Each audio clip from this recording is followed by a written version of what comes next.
Arsenal keep the title race alive with a massive win at Newcastle, and the top 4 race is really heating up as well. We're going to talk about it, as well as West Ham, who pulled out a really, really big win. And is Declan Rice world class? I think we have to ask that question. I'm here with Matisse. Your team won! Yes! Come on! First time in a long time doing this show. So little about Chelsea, and I'm just happy for you. I've actually coming in here with a W. Yeah, it's you insane. are. We don't have to go through the appalling performance or, almost feel pity for me at this point. I'm in a good mood. I hear it. And you know what? I was actually going to leave Chelsea to later in the show, but apologies are in order. We were very critical of Frank Lampard. Yes. We were very critical of his tactics. We were mocking him on AFTV, Turkish and I, saying he's reinventing football. We were saying, what are you doing playing a front two of Havertz, or Sterling it was, with Gallagher and Kante off, playing in behind. You were saying Kante whipping crosses into the box. What are they doing? And I couldn't believe my eyes. The first goal. I couldn't believe my eyes. Forget Newcastle. That's not the story of the weekend. I couldn't believe it either. It's not the story. This is the story of the weekend. I couldn't believe it either. When the goal actually happened, what a ball! I didn't even celebrate because towering header, and they're 1-0 up. It's unbelievable. When the goal happened, I didn't even celebrate because, first of all, we scored a goal again. Yes. Second goal in May, right? This was, and that's way above the XG.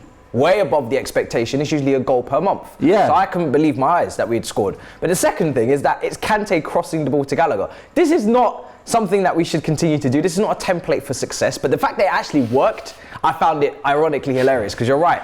We have been. We both went in. I don't take it back. I really don't. I don't take it back. I still think the analysis is spot on. You can't deny that. A broken clock is right twice a day, and this was broken. It was broken, but fair play to Gallagher for putting the ball in the back of the net. Something that he has done at Crystal Palace previously, and he has shown that he has a knack for scoring goals. I didn't know Kante could actually cross. I just got to watch it one more time. I mean, this is world class. Look at that. What a ball. Yeah. Leaps above 2 defenders. It just doesn't make any sense, but brilliant. I'll take it. And a win on the board and 3 goals in one game, and none of it makes sense. It's a Bournemouth team that were coming into this game under O'Neill with 4 wins out of last 5. Chelsea 4 defeats in their last 5. Doesn't make any sense. No, I mean, in the battle for 11th or whatever it was, that was a big win. Yeah. But you know what? Fight. Let me stop. Let me actually be serious for a sec. I think if there's one thing that Chelsea fans can take away from all this is, as bad and as terrible a season as you've had, there is a real core there that Pochettino has. Is it still good Poch? I mean, it should still be Poch. We're still waiting for the announcement. Apparently, it's all kind of coming to a close, and he's excited to take over at the end of the season. So I'm expecting it will be him. Company's just signed a new deal at Burnley, so it won't be him, despite being on the shortlist. Sure. Celtic have just closed the title this weekend, so I'm sure their manager, who also was on the shortlist, will be very happy. So I do expect it to get closed, but yeah, I don't like the calm and the quietness of it. I do need it publicly announced when it. No, but when you've got Mudryk, Gallagher, Enzo, Badiashile, who scored, Fofana there as well, Chalobah at right back who can compete. Madueke, really good performance. Madueke, you've got Reece James, you've still got Chilwell, you've still got, an abundance Levi of players. Cole to come back, maybe Ian Maatsen from Burnley, who knows? And this is why I said in the fan camp we did on AFTV that, because we haven't done a show since that game, so we're touching on it now slightly, but that's why I said after, I will enjoy as an Arsenal fan every moment, because Chelsea ruined my childhood. So I'll enjoy every moment of Chelsea being absolute. Trust me, I heard that way too many times. But I'm going to enjoy every minute of Chelsea being dross this year, because I don't think it's actually going to take much for Poch to make you competitive again. Whether what it's going to take to get you to the very top, that comes down to the recruitment team being in line with the manager's ideals of philosophy and the players then stepping up to it and all that. And sure, FFP, all these things. Yep. But I don't think it'll take much for you to be competitive again. So, you know what, fair play, you got your win. Yeah. Sure about Arsenal, Newcastle? We have to, because I watched this game in 4K, dressed up in black with sunglasses on, thinking that I was going to come and see Arsenal's funeral, but it was actually Newcastle in black and white. I guess it made sense in the end. They lost at home. I mean, this is a team that have been so difficult to deal with. Recently, they've been scoring truckloads of goals. The brilliant performance against Tottenham, obviously, we'll remember. And Arsenal come in and get a clean sheet away from home, a 2-0 win, a proper job done in a title race, it's very impressive. And this is an Arsenal team that could, if they win all their games, go to 90 points. Obviously, irrespective of what happens with Manchester City, 90 points tally would be ridiculous. That in itself is so beyond respectable. That's something where nobody can look at this Arsenal team and say, okay, yes, there were games where you would say they bottled it, but if the Premier League ends with Manchester City on 91 points or 94 points and Arsenal are on 90, everybody will be like, do you know what? Fair play. You went to the end. I completely agree. I think this Arsenal team, for the football we've played and the pace that we've set for the title race until City kind of really overtook us in the last week or two, I think Arsenal deserve to get to 90. I think this team deserves to, but you've got to earn it, and this was a massive test. I don't think anyone really saw 90 points being possible when Newcastle away was in there. The reality is we've still got Brighton at home, we've still got Forest away fighting for their lives, and then Wolves who are probably safe, but then that's on the final day, so you never know what that's going to throw up. But this was a really, really, really tough encounter, and I thought Gary Neville, who's had a back and forth with Arsenal fans all season, I think his assessment of this game throughout the commentary, which I listened to, and then after, was spot on the whole way through. We did have to get through the first 10 minutes. I think the handball, rightly overturned, I think lifted Arsenal a little bit. I think there was a bit of right, come on, we've got away with one a little bit. They've hit the post. They could have had a penalty. Let's get through it. And Jorginho and Kivior, for their pure ability on the ball and composure, I think really set a tone for Arsenal that allowed them to, have to dig in a lot of ways, but also just do what we've been doing all season and take it to Newcastle.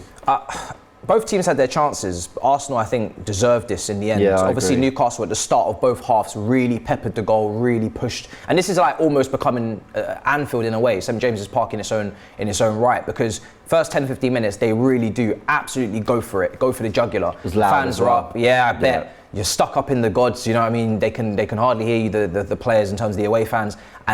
But if you can get through that 10-15 minutes, whether they hit the post, couple saves from Ramsdale, whatever it has to be, then Arsenal grow into the game and they start to get in some sort of control. I was so impressed with Jorginho, and I was so disappointed in Bruno Guimaraes. I couldn't believe the polar opposites in performance. Usually, I mean, this guy has been one of the best midfielders in the league so far. And Jorginho has caught quite a bit of disrespect from Chelsea fans over the years. He's been quite a controversial figure. The performance that he put in out there to just control, to dictate, to put his foot on the ball, to do everything that you want in a player in that position of the pitch, in build-up play in first phase, to progress it into your creators in Odegaard, I thought it was absolutely spectacular. And I think Guimaraes at times was just he wasn't his usual self. There was no conviction on his shots at the edge of the box when there was team moves happening. Some of the passes were a bit off as well. It just wasn't the level I expect in a big game like this where the midfield battle's taking place and he's been so good. Yeah. He did disappoint me. Can I cut you there and just say on Jorginho? He really moved me in this game. Yeah. I've been supporting Jorginho from the Italy perspective, but I always think there's a drop in pace in international football, and I always thought he was very suited to that. And I always thought he was probably more disrespected than he deserved to be by Chelsea fans, but I never looked at him and thought, nah, he's a top player. And now I do, and I know it sounds silly to set off this one performance. I guess I'm not. I guess I'm saying it off what he's given to Arsenal. I thought he was brilliant away at Villa, away at Leicester. I thought he did well in the City game at home. But this performance, everything told me he should have struggled. Everything. The atmosphere, which he then says in his post-match interview, was beautiful. He said, you hear that and you want to play. It lifts you up. That shows you the heart he's got, but the mentality, but also the experience. He's played in Euros finals. He's won you the Champions League, or played a part in it. So respect on him for that alone. But then everything, Willock is faster and stronger, Guimaraes is faster and stronger, Joe Linton's faster and stronger, Wilson, Isak Murphy, who can be quite narrow, get into those areas where Jorginho has to defend, they're all faster and stronger. But he just read the game better than anyone else, and he just controlled the game better than anyone else. It was unbelievable. It was what Busquets has done all his career. Gary Neville described it as playing like Paul Scholes, and it's just nice. And some of this might be over the top, but he's been so underpraised across his career that I'm more than happy for him to get every bit of praise he deserves. It annoys me that he sticks on the Arsenal shirt and now suddenly he's getting Paul Scholes comparisons. Where was he when he was third in the Ballon d'Or? I wasn't seeing such praise. Winning the Champions League, winning the European Championships with Italy.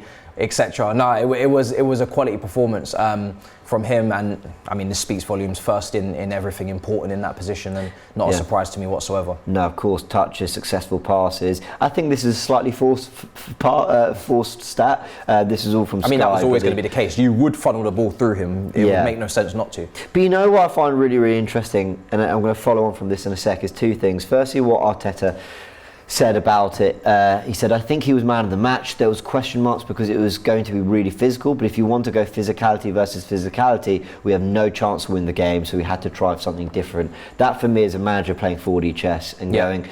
It reminds me of when Pep Guardiola, I saw someone analysing, I can't remember when it was, but Pep Guardiola used to attack down Man United's right hand side where Wan-Bissaka was, and people would go, why are Man City targeting that side where Wan-Bissaka is their best one-on-one defender when you could go down the other side where they struggle more? And the answer was because when they do lose the ball there, Wan-Bissaka's not as good in possession, so you've got a better opportunity at the counter press and winning it back. And it reminds me a little bit of that, Arteta going, oh, they're physical, so we should be physical. That's what the fans are thinking. And he's going, if they're physical, why are we going to try to be more physical than them? Let's just outplay them. That's what Arsenal did. Yeah, no, 100%. And, you know, it's easy to look at that lineup and think, this is a game for party. And especially after what happened last season with the top four race and whatnot. I did not have Arsenal getting a result here. I thought at best they could get a draw maybe, but looking at their recent form and the way they've been playing, I think the Chelsea game is not really that important because we've been poor all season. But the fact that they came here and got the result was incredible, and Ramsdale as well showed up. Odegaard, the captain, showed up with his goal. Martinelli, I thought, again, really important. Again, obviously setting up the opportunity. So very impressive, and maybe it speaks on, you know, what it's like to lead a race in the Premier League and what it's like to follow. And maybe Arsenal, because they're not leading and they haven't got that same pressure, because it's a different type of pressure with City winning against Leeds, and then you just try and see if you can keep up. The pressure's not the same as when you're leading and everybody's watching you maybe. So it's interesting to see the perspective on it, but yeah, unbelievable performance. Yeah, and last thing I want to talk about is, you know, from the Arteta quote, is sticking to principles. I just think it's so interesting how modern football's evolved. You come out of that game, a game where we didn't have that much of the ball, a game where we were on the back foot, but not for all of it. I think we had our moments, don't get me wrong. I thought we had the better chances, like you said, and deserved it. But largely, there was quite a lot of defending to do, and yet it's defenders who are coming out with the highest pass completion. White, Kivior, Gabriel, Zinchenko, all in there. Jorginho too, where they really suffocate you, Newcastle. But then the most duels won come from the front three and then the midfield three. I think it's so interesting how you're looking at pass completion and technical security when you're praising defenders, and in terms of defending from the front and getting, you know, setting the tone for how resilient you need to be, you're praising the attackers. Football's so funny. It's mad, isn't it? It's complete opposites of what you'd expect. It's backwards almost, but this is what Arsenal do. They make sure that they're defending from the front, they're pressing from the front, and they don't let you breathe. That's what Arsenal's motto has been the whole season. That's why they're the youngest team in the league and whatnot. There's no point having youth if you're not going to use it to your advantage. So I think it was incredibly impressive, and especially as well for Kivior, who, let's be real, he hasn't got much Premier League experience. He's gone from Chelsea at home, which is maybe a London derby, it could have been interesting, but more importantly, Newcastle away, an absolute cauldron of a stadium to go to against the best defence in the league, and you're going up against free scoring Isak and Wilson, and it's not easy. So it's very, very impressive for everybody on that pitch. I think now the key will be, like I said, to continue to keep trying to chase those 90 points and to continue to keep making City have to work for this, because they have Real Madrid in midweek. They weren't able to rest in the last final stages against Leeds because they conceded that goal because they didn't put their penalty away. And more moments like that, I still think City will do it, but more moments like that will only keep adding the credit on Arsenal that they're not falling away, they're not allowing City to run rampant. They are making sure that they put their foot on the pedal, and they, at least if anything does happen in those games, they're ready to pounce. Yeah, I completely and utterly agree. We're going to talk a little bit more about Newcastle in a little bit, because we're going to analyse the top four race and who we think is going to get it, and that obviously comes to the West Ham versus Man United. I'm going to ask you, who do you want to touch on first? West Ham and Declan Rice, or Man United? I want to touch on Man United. Let's do it. I'm not going to lie. Because I always knew West Ham were too good to be where they were. And I think their starting 11 and their team speaks of that. And that's why Moyes has come under such criticism. And now they're starting to be West Ham, who can beat Manchester United at home and are in the semi-finals of the Conference League and did get to the semi-finals of the Europa League and have been in top 7 place finishes. So West Ham As much as they're going to get their credit, I'm not surprised. Man United, I am surprised because I had this team, weeks ago. I said, you know what, top four's done. The media are going to try the media are going to try and lay it on and say that the top four race is back and there's something that could happen. I said absolutely no chance. I looked at the games in hand. They're out of the Europa League. They can focus on this. They've got Man City at the end of May when the Premier League's all said and done. They should no problem be able to get through with the experience that they have, with the way they've been going about it this season, getting their results, being pragmatic at times. They should be able to get enough points on the board and not even make this a conversation. Boy, was I wrong. This team are doing their level-headed best to try and make a drama of a situation that should never be. Everything you've just said, by the way. It should never be a conversation. Liverpool, yes, they're on a winning run, but they were so far off, and now they're behind Manchester United by a point. And yes, Man United have a game in hand, but the way that they're playing, they're lucky their games are at home because their away record is absolutely atrocious. And people are speaking on De Gea, and I've spoken about De Gea at length. This guy can be a hero 1 minute and a villain the next. He can pull off a world-class save. Next thing you know, he's playing out from the back and cross collection is nowhere to be seen. His shot stopping for that goal, I'm lost for words. The ball must have been travelling at 5 miles per hour. Somehow he still managed to go past him. But 4v1, and yes, you could say they let him shoot from distance. He scruffed it. But why is he even able to even get in that position, 4v1? Somebody should be stopping him. Someone should be tackling him.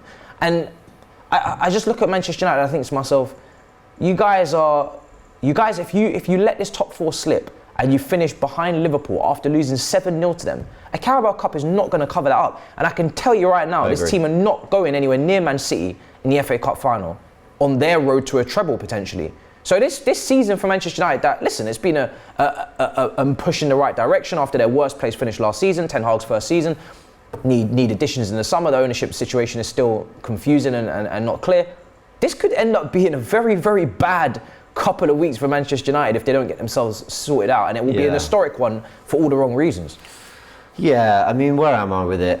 Firstly, losing Lindelof and Martinez undoubtedly plays a part. Now, I don't want to play the injury card for Arsenal last season in the top four race when we lost Partey, Tierney. Arguably losing your two centre backs as important, if not more. So I hear that.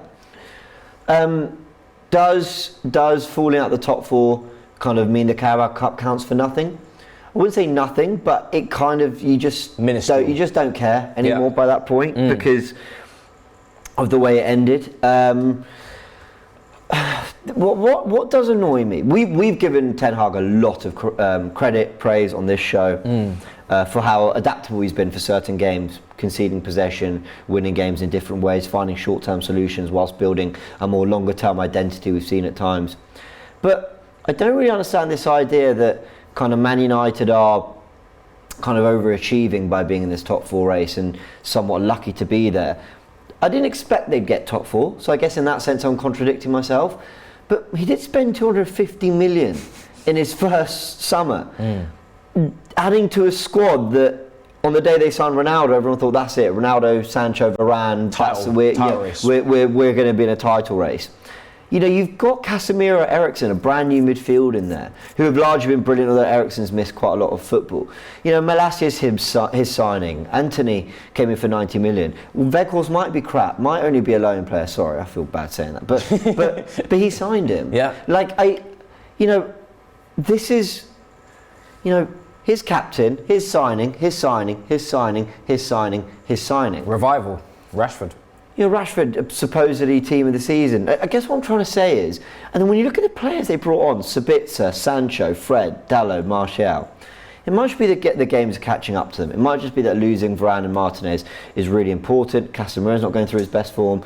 And largely, my prediction, I'm almost fast forwarding to the latter bit of the show, but my prediction is they do get top four, and we'll reflect on it as a trophy minimum, maybe two, and top four, and that'll be a very good year, and Ten Hag's done some very good things. But it could be that, or it could be that Unai Emery first season at Arsenal. They played a lot of games, they went far in the Europa League, they were kind of looking really good for top four, they had some experienced players that he'd revitalised, and then they just started to lose too many away games and they fell away at the last minute when it looked like they wouldn't really, but they did, and they missed out by a point to Tottenham. Yeah. And there's shades of that. Now, I don't think it's going to go that way for Ten Hag. I think Ten Hag will get it over the line, and I actually think he's building a better identity that feels more long-term. With Emery, he improved us, but it never felt like there was something long-term there.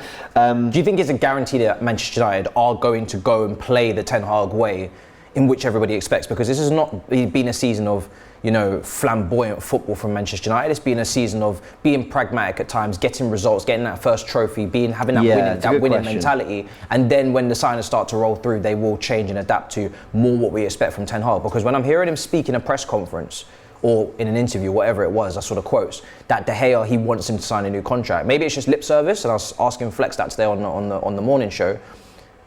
But De Gea can't play the way you want to play, or you supposedly are going to play. So that decision has to be definitive and has to be clear. If you're going to keep a player like De Gea in goal, then you can scrap playing out from the back and having this incredible Dutch, delightful football that everybody was expecting. You're not getting that. So that's where I'm at a crossroads with Manchester United. I always assume that Ten Hag is going to be going in that direction, but then those De Gea quotes, it doesn't make any sense. The maths is not mathing. So yeah, and like I said, we was talking tactics when they won the Cup final, that we praised them for conceding possession and learning to win games without the ball. So I don't want to be a hypocrite. I don't want to just suddenly, because they lost against West Ham, say that suddenly it's a bad thing that they're not having more possession or whatever. In those games, he found a way to win. He's got some very good short-term results, beating Liverpool at home, beating Man City at home. I'm saying short-term in terms of the way they played to get those results. Long-term, I don't know. But I do look at this and I just think, so you really went with Weghorst up front. You could do so many things. Let's take him out. You could do Casemiro, Eriksen, Fred. If you want a little bit of steel in midfield. Probably not, all right. Well, you could go Eriksen, Casemiro, Martial, and then just move everything around. Or, helps you have a £95 million player on the bench. If you don't want to use Martial because of injury problems, you could go Jadon Sancho. We've even seen Sabitzer play second striker.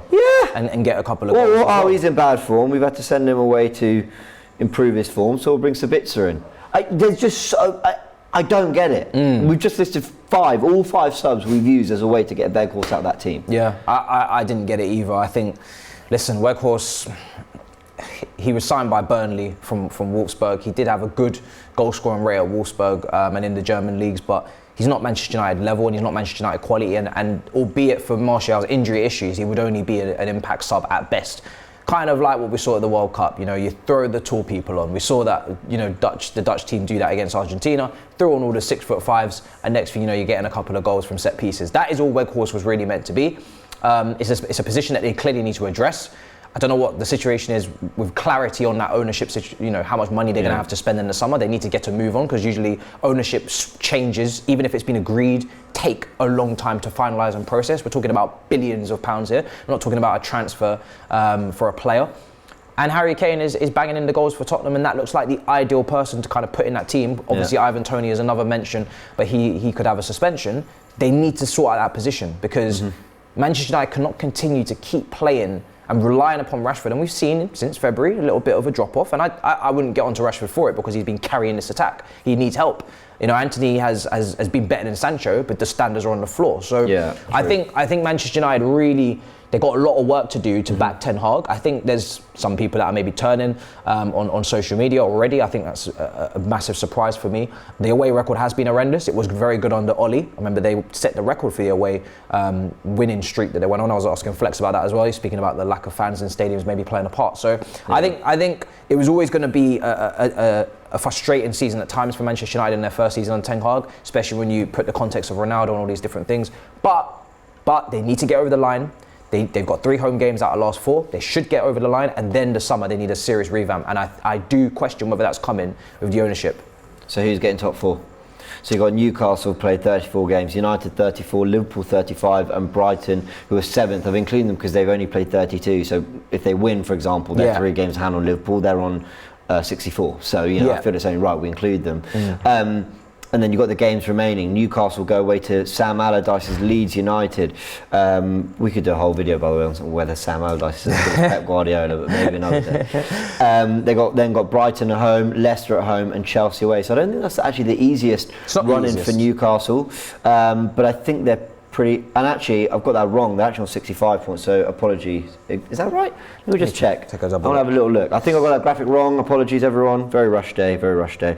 Yes, they're on 65. Yeah, 65. So cool. that helps their case. I was going to say, with them on 65, with that fixture list, I think they'll get it done. I think they've shown enough this season, mentality-wise. And the Arsenal game, I don't look at it as a negative for them. They missed chances, they had chances they should have put away, usually they would. And they came up against a team that performed on the day, but they're clearly, their quality is improved. A couple key players not putting up the performance I expected. Manchester United, again, with that fixture list, they should be getting the job done. I know Chelsea are in there for quite a few teams. However, if we're going off what Chelsea do, not what they've had in this last weekend, just in general, both teams, if they're serious, should be picking up the 3 points on that, especially with Chelsea now safe with 42 points, should maybe even be on the beach.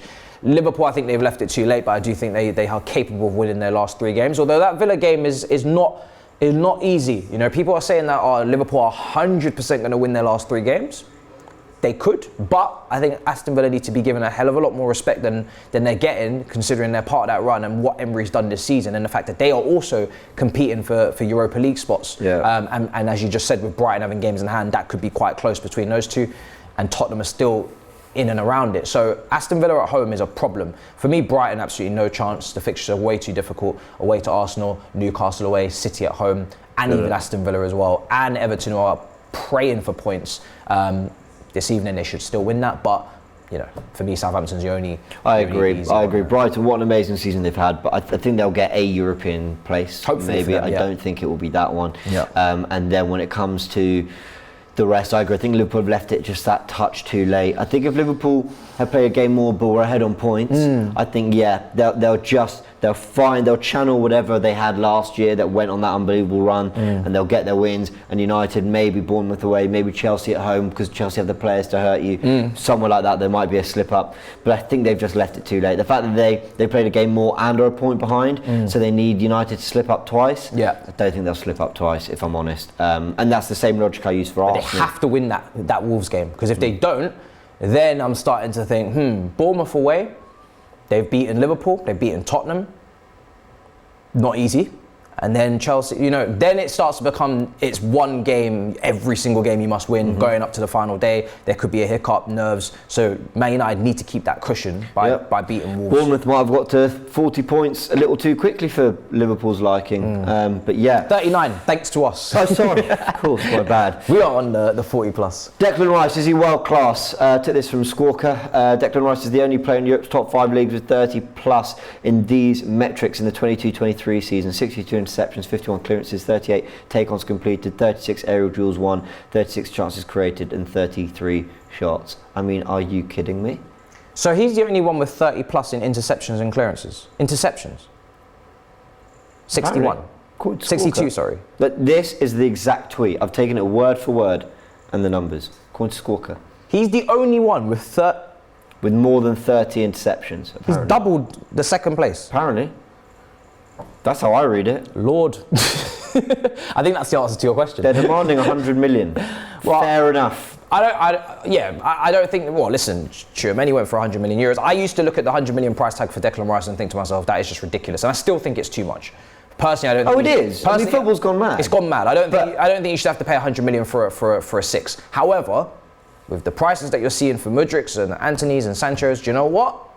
When somebody's done this, and they've done it year after year after year, and they're captain, and they're continuously overperforming in a team that's struggled, fair enough. And they're young. Fair and enough. You could say it's overpaying, but you could definitely be almost assured that your money's pretty safe. Yeah. It's giving me Van Dijk vibes. Remember when Van Dijk was at Southampton and you just knew he's almost gone under the radar far too long now. He's got everything in his arsenal.